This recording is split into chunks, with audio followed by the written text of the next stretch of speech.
திருப்பத்தூர் மாவட்டம் வாணியம்பாடி அருகே தேசிய நெடுஞ்சாலையை ஒட்டியுள்ள சர்வீஸ் சாலையில் மழைநீருடன் கழிவுநீர் கலந்து குளம் போல் தேங்கி நிற்பதால் பொதுமக்கள் அவதியடைந்திருக்கிறார்கள். இது பற்றிய கூடுதல் தகவல்களுடன் இணைகிறார் நூருல் அமீனிடம் கேட்கலாம். செய்தியாளர் வணக்கம் நூருல், விவரங்கள். திருப்பத்தூர் மாவட்டம் வாணியம்பாடி மற்றும் அதன் சுற்று வட்டார பகுதிகளில் கடந்த 3 நாட்களாக இரவு நேரங்களில் பெய்து வரும் கனமழை காரணமாக வலையாம்பேட் ரயில்வே மேம்பாலத்தின் கீழ் இருபுறம் உள்ள குறுவழி சாலைகளில் மழைநீருடன் கழிவுநீர் கலந்து தேங்கி நிற்கின்றது. இதனால் அவ்வழியாக செல்லும் வாகன ஓட்டிகள் மற்றும் பொதுமக்கள் அவதி அடைந்து வருகின்றனர்.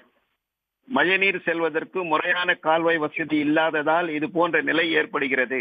ஆகையால் சம்பந்தப்பட்ட துறை அதிகாரிகள் சாலையில் தேங்கி நின்றுள்ள மழைநீரை வெளியேற்ற நடவடிக்கை எடுத்து நீர் செல்லும் பாதையில் உள்ள ஆக்கிரமிப்புகளை அகற்றி மழைநீர் செல்வதற்கு முறையான கால்வாய்களை அமைத்து தர வேண்டும்.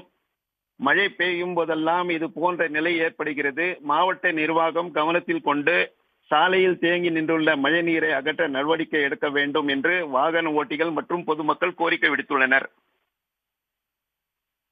தகவல்களுக்கு நன்றி நூருல். உடனுக்குடன் செய்திகளை தெரிந்து கொள்ள சன் நியூஸ் பெல் ஐகானை கிளிக் பண்ணுங்க.